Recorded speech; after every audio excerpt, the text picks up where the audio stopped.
দুনিয়া উল্টায় যাক, তুফান হয়ে সব লন্ডভন্ড হয়ে যাক, তোমার চোখ, তোমার মন, তোমার নিয়ত, তোমার চিন্তাকে রবের সন্তুষ্টির দিকে তাকিয়ে থাকিও।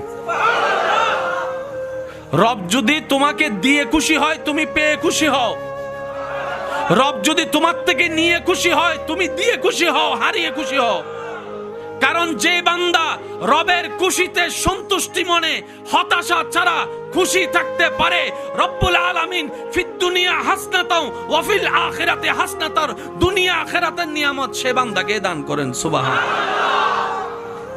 যে হা হুতাশ বেশি করে তার কাছে হারানোর সম্ভাবনা বেশি। যে শুকরিয়া বেশি করে, ধৈর্য ধরে অপেক্ষা বেশি করে, নিয়ামত তার কাছে আসবেই বেশি। এটাই চিরন্তন বাস্তব সত্য।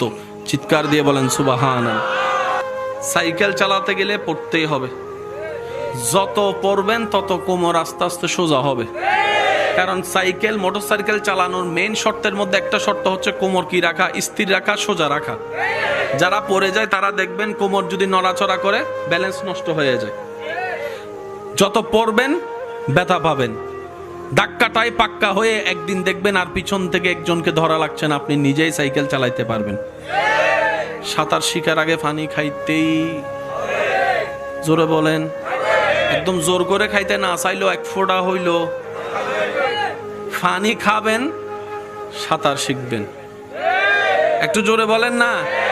ধাক্কা খাবেন, ধৈর্য ধরতে পারলে রবের উপর সন্তুষ্টির সাথে পাক্কা হবেনই হবেন।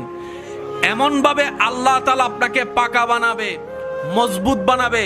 যারা আপনাকে ভেঙতে চেয়েছিল এক সময়, যারা আপনাকে নষ্ট করতে চেয়েছিল, ধ্বংস করতে চেয়েছিল, ওই আপনার ধৈর্য ধরে সবর করার কারণে, রবের সন্তুষ্টির অপেক্ষা করার কারণে আপনাকে আল্লাহ তাআলা এমন মজবুত দেওয়াল বাঁধিয়ে দিবেন, আপনাকে আর কেউ ভাঙ্গার ক্ষমতা রাখবে না। সুবহান।